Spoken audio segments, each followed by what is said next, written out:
Okay, we'll look at making a start. I'll switch my video on for this first part of our session and I will turn it back off when I jump into live demo. So today we're going to be going over CAS 360 and just some best practice tips and tricks for how to get the most out of your software. Before we fully get into it, just do some housekeeping. The webinar is being recorded. For all those that have registered, you will receive an email with a link to the recording as well as the slides, although the slides aren't going to have a great deal in them because we're going to focus mainly on the live demo. I also have a number of members of the client success and account management team that are in the Q&A. So please, if you have any questions throughout the session, please just post them in the Q&A and the team will get back to you. Okay, so what we're going to cover today. So we will go over the alerts within the software, just some custom reports that you can get to help you keep on top of your workflow, templates within the software and how to update and change them so that they are specific to your firm, and how to manage multiple changes. So I will jump into the software for you now, guys. I'm going to stop my video just because you don't want to see me squinting at the screen and getting super close to the screen. So I'll turn my video off and I will switch across to the software for you.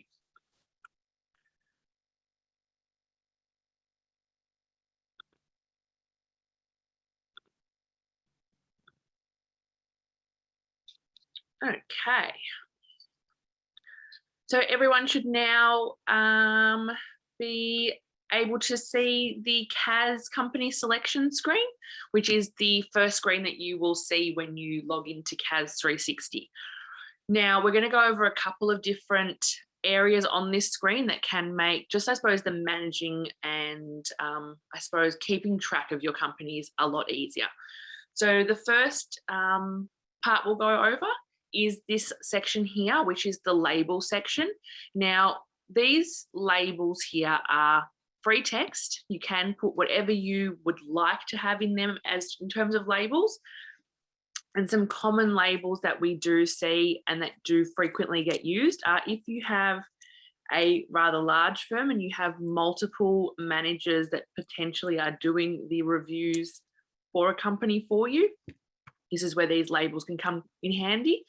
So adding the label for the particular manager allows you to obviously filter by those labels, as you can see down here on the left-hand side. So you can filter by these labels.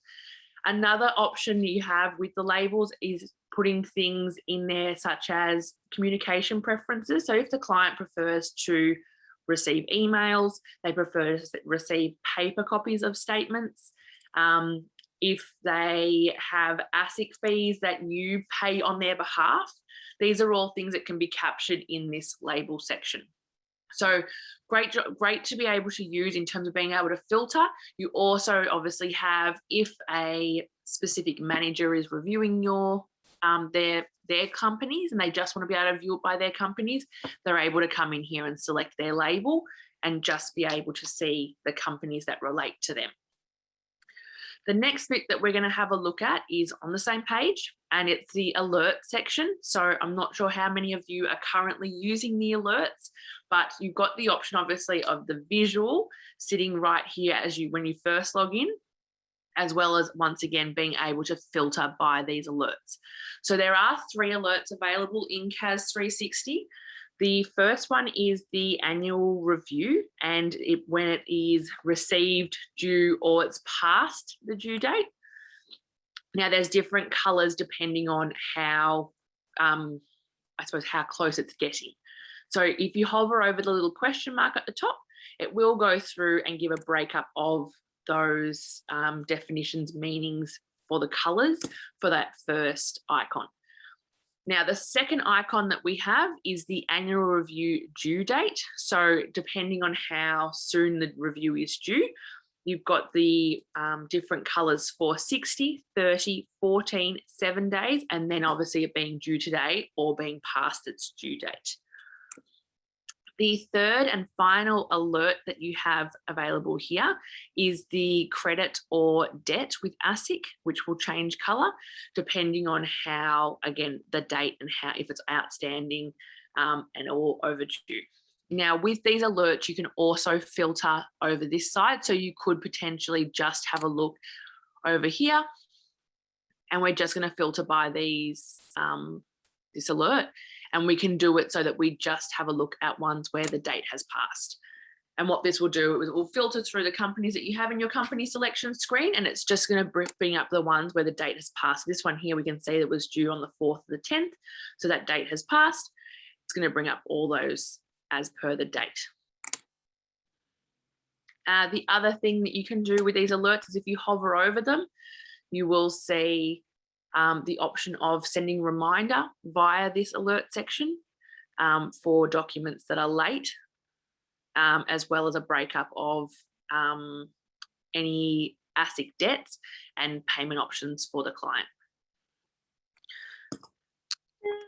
Now, also on this screen, and it is quite a new addition, is these filter columns here. So these filter columns can be adjusted and made specific on a user level. So as you can see, we're logged into this demo account as myself. If I make any changes to this view, the only person it's going to affect is myself. Now, there are a couple of areas that are locked. So the company name, obviously, and the alerts column, so that they will stay there permanently. However, if we wanted to, we knew that we only had Australian companies, so we can hide the jurisdiction, but I want to have the company status, or I could potentially have the manager on there as well if that's been put into the system. You just save that and it will change and display those new columns for you.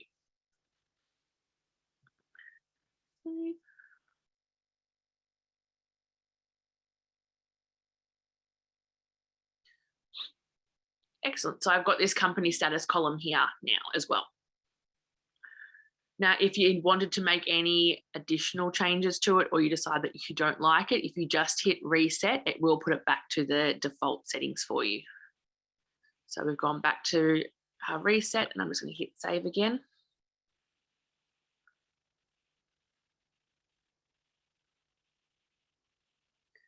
And it's now gone back to obviously showing the jurisdiction for us.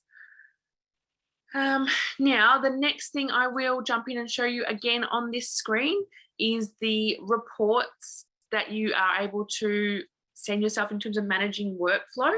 So if you come across to this notifications bell and you click on here, now you do have different tabs. Obviously, all your notifications come through in here. You can filter it by the unread ones. If you jump across to the right-hand side where it says settings, you have the option here to receive email reminders from CAS 360. Now, these email reminders, you can obviously select which ones, what reminders you would like to receive in your report. So you can turn on or off as many of these as you want. We'll come right down to the bottom. Now, this here also gives you the option of whether you want to receive the email daily, weekly, fortnightly, and then what days and also what time you'd like to receive the email. So this is great if you had someone coming into your firm that might work only on a part-time basis that looks after your corp sec work for you. They could organise to receive this email on the days that they're going to be in, so they know what their workflow looks like for the week. So once that's all saved and you've selected all the options that you'd like, you're just going to hit save settings, and that email will get sent through to the user that set up to receive their email report. Okay. Jump back over here.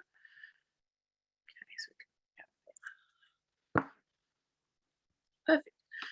Now, I think this is something that quite a lot of people are going to be quite interested in. We're going to jump in and I'm going to go through the reports and the templates for the documents. So if you come across down this left-hand side to the settings area, you'll notice across the top that you have different options. So you've got document templates, email templates, SMS templates. Now, if you jump into, and we'll go document templates first. What happens is you've got a variety of different documents in here that have templates available for you to use. Now, be mindful that you've got the right jurisdiction set, because if you select different jurisdictions, there will be different, obviously, templates available. So as an example, if I was to jump into the annual review cover letter, what you'd want to do first is you're going to download the master annual review cover letter. So you're just going to come across to the right-hand side under the options, and you're just going to click download. Now, what happens is when you download it, it's going to generate a Word document for you, and what it's going to show you is all the mail merge fields. Now, the mail merge fields obviously pick up the data that's in your CAS 360 database in terms of putting together the letter, but having the master letter downloaded also allows you to make the letter firm specific. So what I will do is I'm going to pause this for a second.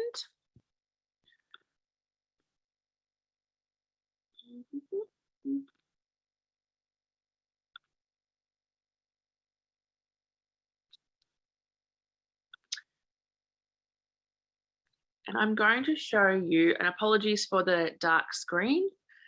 This is what the document template will look like. So you can see all the dollar signs, squiggly brackets and everything else. These are our merge fields. Now, I will show you where you can get these merge fields from. You don't have to try and attempt to edit the template blind. There is a very, very helpful help article called the CAS Dictionary, which is basically your Bible when it comes to editing any of these templates. So from here, you can see that it's a pretty standard template. Obviously, any of the regular text, you can make your own. If your firm already has a letter that you use, by all means, put in the text that your firm uses already. You just want to make sure that where you've got the areas like the company name, the officer name, the actual date, that you are putting in these merge fields correctly, which again, I will show you where the CAS 360 dictionary is that you can use when you're doing these merge fields. Sorry, Alyssa, your screen isn't sharing what you're showing the templates. Sorry. It's okay. Is that better? Yep, perfect. Okay, sorry. So this is the very, very dull, boring template that you can see, but with all the wiggles and squiggles and red underlines, because these are the merge fields. Now, as you come down to the bottom, you will see that there's an area where you can put in potentially different, I suppose, directors or signing partners that you would have in relation to different companies. Now, with the templates, you also have the option of attaching multiple templates. So there's nothing to say that you can't have an annual review for a cover letter for partner 1, partner 2, partner 3. You've also got the option of having an annual review cover letter for digital signing documents too. So you've got all the different options that you could want, and you are able to upload all of those different documents in there. So what I will do is I'll stop sharing this and I will jump in and show you. Yesterday, all I did was I just added the BGL letterhead and footer to this template and then imported that back into the software. And so what I'll do is I'll preview that report for you and just show you what the, I suppose, complete template looks like once you've actually got the your firm's branding in it. So I'll stop sharing this boring screen and come back into CAS.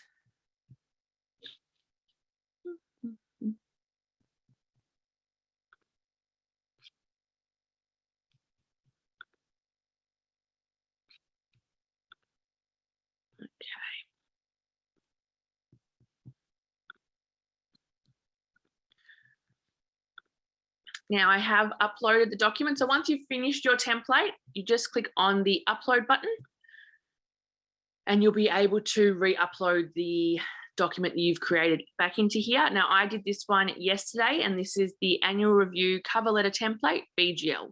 As I said to you, I just put the BGL letterhead on that. So if I was to come out over to the review section, just to show you guys what it would look like, And I wanted to come over here and go prepare documents for this one. Now the cover letter here in the options section, I'm going to change this to be the BGL letter. So you have a couple of options with your templates. You can have a default cover letter that's going to apply consistently to all your cover letters whenever you generate the document. So as you can see here, this one here has been selected as the default. However, if you do find that you need to add a different one instead, you can always go through and select a different document. So I'm going to save that one here.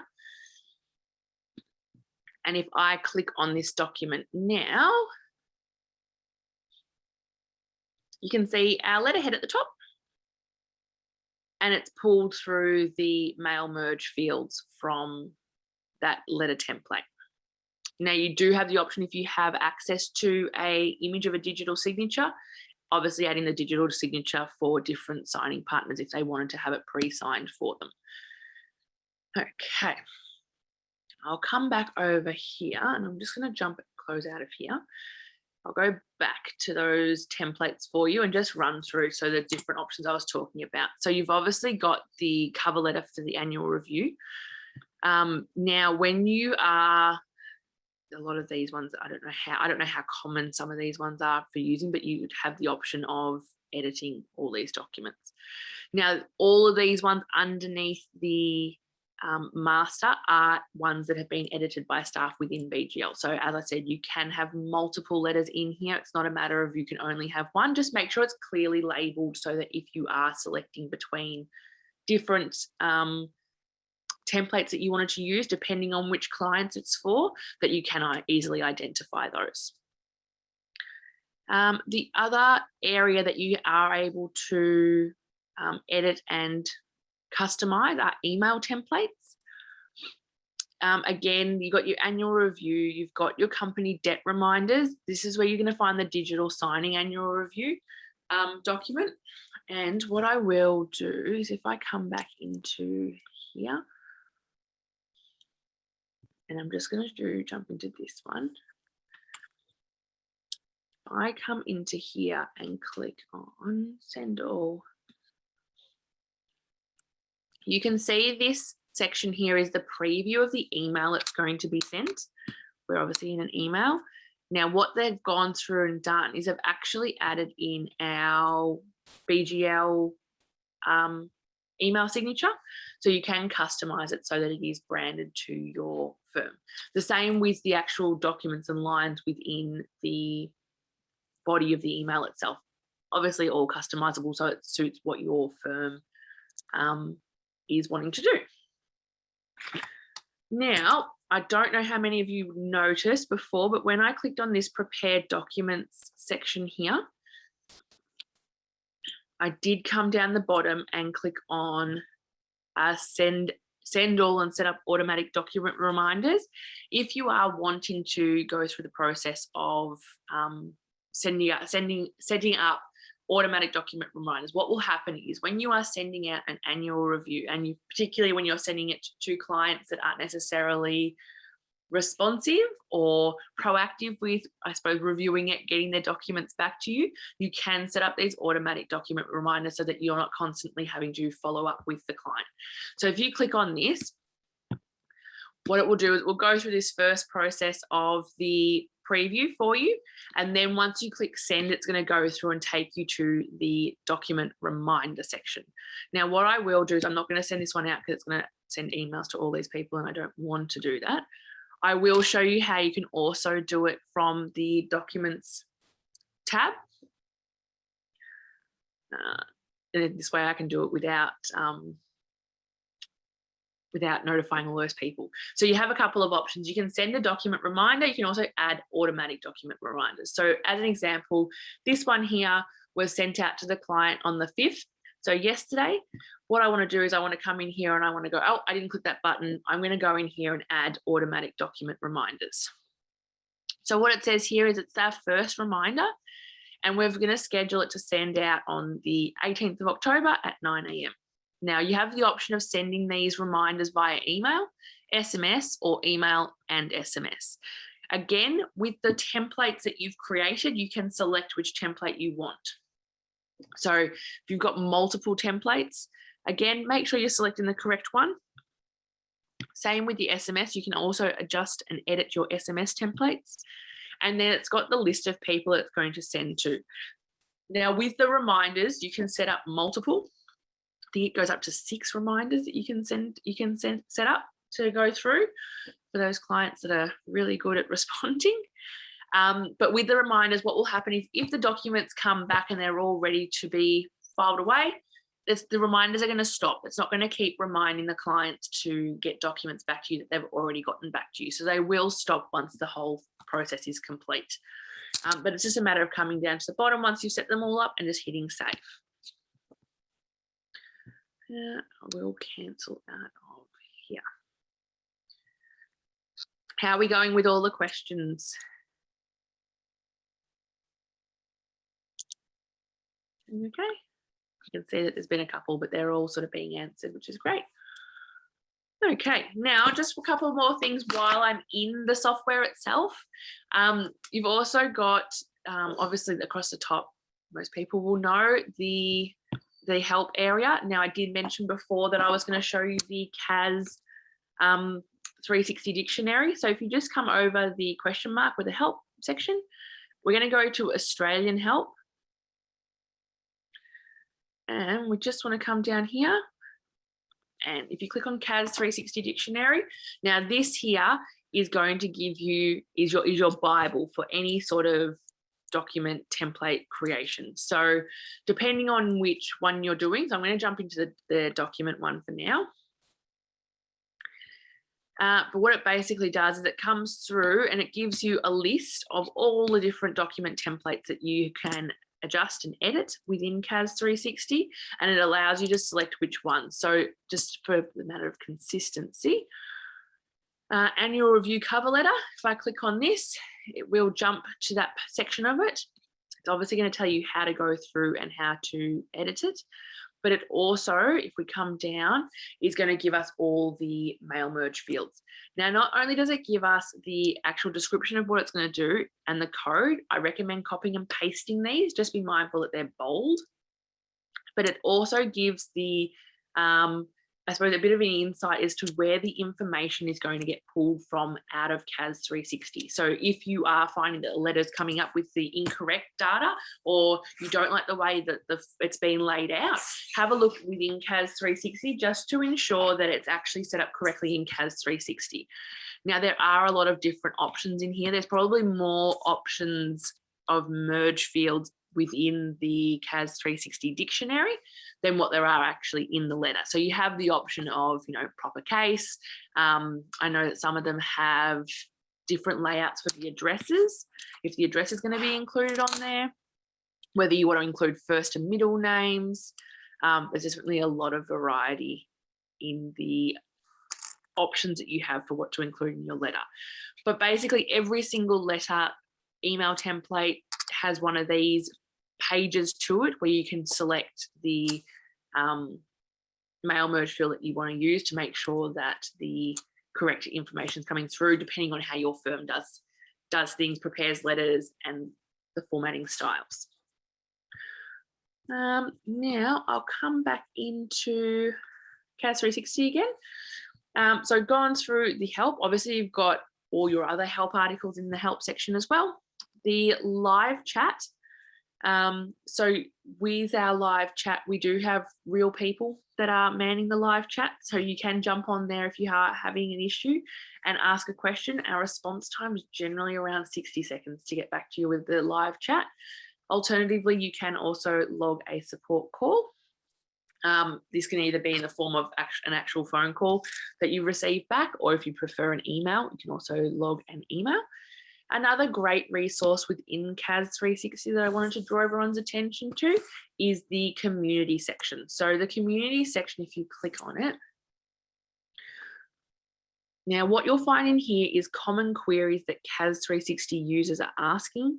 Whenever we have a release, our product head Warren will add his release notes into the community as well for people to be able to review and read. New features, the webinar recordings will generally be available in here as well. But it's just a great place to come if you have questions or you want to check to see whether someone possibly has the same issue that you'd had. Sometimes these questions can be a little bit more technical as opposed to software related. So it can be good to see what other firms are doing as well. Okay, I'll jump back into CAS. Now, the last thing I was going to show you is just when you are looking after your companies, if you have as an example, I know the firm I worked at before I joined BGL had quite a number of large family groups that had multiple unit trusts and companies. Therefore, when you had an address, something like an address change, it could be quite a cumbersome process to go through and do those changes. Now in CAS 360, you have the option of using the multiple section. Now, what I've done here is, this is actually me, but I'm just going to come in and make a change back. So if I come in and select the contact that I want to change, I'm going to select myself. This is the current address that's currently sitting there. Now, if I select a new address, so I'm going to make it 1, 2, 3. Just going to pick an address. This is the date. Change here. Change here. I'm going to go proceed. Now, what this does is it generates the forms for me, but it's also applied, it knows that that contact is also a director of another company. So it's already got the second company, and I can just go through and I can also select to prepare the forms for the multiple companies in one go, rather than having to go through and sort of try and remember every place that person's listed as a director. It will make that change for multiple companies across all the companies that you're currently looking after in your CAS 360. Now I'll just go back to the question, guys, and just make sure that we've got all our questions. Okay. Now, as we touched on, just make sure you guys don't forget about the resources available to you within CAS 360. So our live chat, the learning channel, our YouTube channel. So all our webinars, any release updates are all available for you to view on our YouTube channel. And as I touched on briefly, the community within CAS 360, all great places to start if you guys need help. We've also got your account managers that you can reach out to, and of course our support team.